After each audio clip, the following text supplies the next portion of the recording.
নমস্কার বন্ধুরা, আমি চিত্রশিল্পী সুদেষ্ণা চক্রবর্তী। বন্ধুরা, আজকে সান্ধ্য আড্ডায় আমরা অনেক দিন বাদে এলাম। আজকে যে ঘটনাটা, যে কবিতাটা পাঠ করে শোনাবো, আমাদের চারিদিকে তো এত হিংস্রতা, এত অরাজকতা চলছে বর্তমান সময়ে। কিন্তু কবিতাটি যখন আমি লিখেছিলাম সেটা প্রায় আজ থেকে 22-23 বছর আগে। তো সেই সময়ও উপলব্ধি আমি করেছিলাম এরকম কিছুই। তো আজকের কবিতার নাম নিঃশব্দের নৈঃশব্দ। আগে আমরা শুনিন একটু।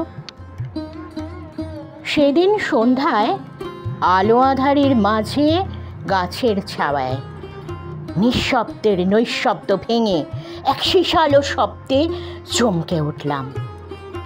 কাছে গিয়ে দেখি এক অচেনা নরম ছোট্ট পাখির শরীর ধুলোয় পড়ে রয়েছে। মৃত্যুর পূর্বেকার আত্মধ্বনিটি ছিল তারই। সেই শব্দই হয়তো ছিল তার প্রতিবাদের ভাষাও। ছোট্ট এক বুলেটে ঝাঁঝরা হয়ে গিয়েছিল তার নরম বুক। হয়তো তার প্রতিবাদ ছিল সেই অজানা ঘাতকের বিরুদ্ধেও। সত্যিই কি তাই? জানি না। আমাদের কচি কচি বাচ্চা মেয়েগুলো বা বড়রাও আজ প্রচুর হিংস্রতার মুখোমুখি হচ্ছে। তাদের ছিঁড়ে খুঁড়ে খাওয়া হচ্ছে, তারা চিৎকার করছে, তারা বাঁচতে চাইছে, মানে অধিকাংশকেই তো মেরে ফেলা হচ্ছে। এত হিংস্রতা বেড়ে গেছে সমাজে। সেই সময়ের আত্মোপলব্ধি আপনাদের কাছে জানালাম। কেমন লাগলো অবশ্যই কমেন্টে জানাবেন। নমস্কার।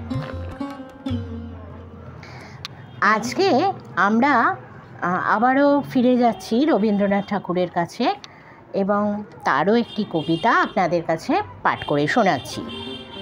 কবিতার নাম ছিল ঈর্ষার সন্দেহ। ল্যাজ নড়ে, ছায়া তারি নড়িছে মুকুরে, কোনো মতে সেটা সহ্য করে না কুকুরে। দাস যবে মনি বেড়ে দোলায় চামর, কুকুর চটিয়া ভাবে এ কোন পামর।